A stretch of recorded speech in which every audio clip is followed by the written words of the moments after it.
This is a step in the right direction for Cities Skylines 2, but is it too little too late? So we got an update from Colossal Order today that I think is well overdue.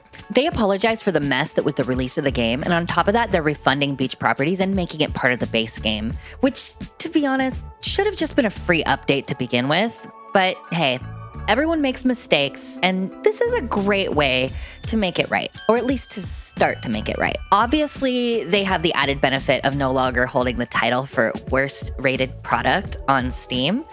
So it is kind of a win-win for everyone involved. So if you bought Ultimate Edition, you are going to be given extra content in the form of 3 content creator packs once they're released.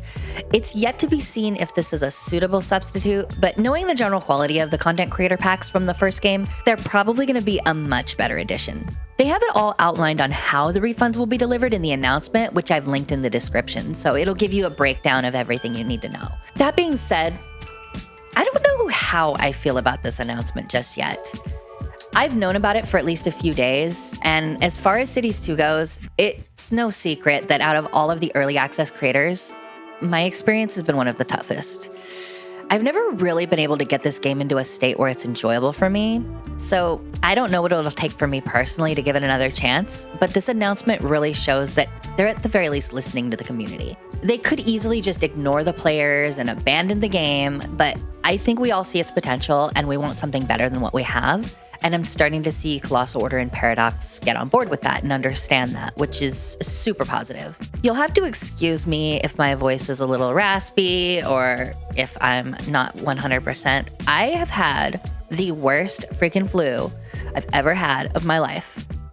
I took a COVID test. It wasn't COVID, so I've been downing this stuff. It's not sponsored content. This stuff's just hella good.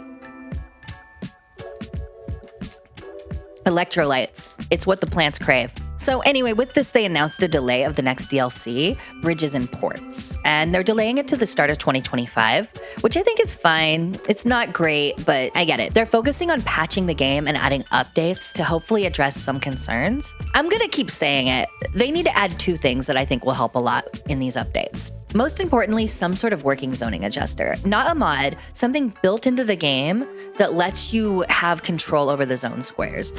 Because getting perfectly aligned zone squares in this game right now is still clunky and slow, even with mods. And behaving the way they do, it's just made the game a chore to play. And it's actually the #1 thing that just makes me quit every time I boot up the game. And I know the other thing, Paradox, Colossal Order, if you guys are watching this, I know you've said it time and time again that you're not going to add it. You'll gain a lot of the detailers back if you add a prop menu, 100%. We want props.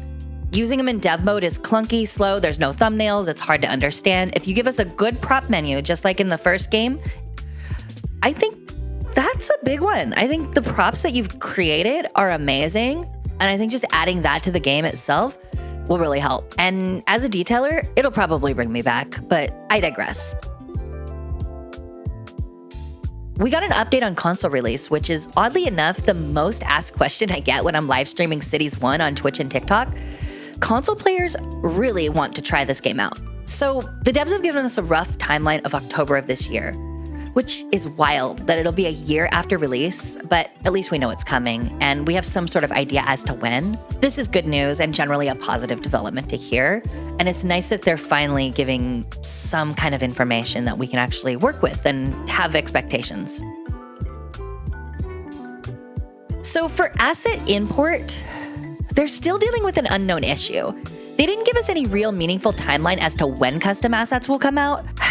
It's a tough one, and I think it'll make or break the future of the game. They hope to get asset import ready by summer. It's good news, but it's a bit vague and we don't really know why. I've talked to some asset makers personally, and while I can't say much, mostly due to my lack of technical knowledge, I've heard from multiple sources that the process of creating assets for Cities 2 is exponentially more difficult than in Cities 1. So it may be a while before we get the fully stocked workshop like we had for the first game, if ever really. If the game starts picking up and there's more players and there's more people subscribing to assets and asset makers are getting more attention and getting more appreciation, then yeah, I think they will be motivated to learn the new ways of doing things and put in that extra work. But if nobody's here to play the game, we might not get much. Part of what kept Cities 1 going all these years was assets. You could browse the Steam Workshop and find buildings from almost any region of the world, or even fantasy buildings or buildings from TV and movies. It's truly magical and special, and to this day, people are adding new assets. I hope over time that asset makers will be able to replicate some of that into PDX mods and bring the game up to speed. Personally, my performance with mods sucks. I can handle low FPS in the first game because of the sheer number of things you can do. But with the sort of bare bones game we have now, it's been hard to handle, but I do give it a chance with each update and see minor improvements overall, so it is what it is. So for the future of Cities 2, so with this apology, I think it'll bring back a lot of the goodwill to the community, as it at least shows some sincerity and that they know that they've messed up and they're doing the work to win back the player base, which is refreshing to see, even if it's 6 months and a failed DLC too late. It is worth listening to, and at least giving them a chance to put their money where their mouth is and hopefully have a true redemption arc. But until then, I'll be over on Twitch and TikTok streaming modded Cities 1 and posting updates and videos here as well, so thank you so much for watching. Again, my voice has been shit. I'm sorry, but I appreciate it.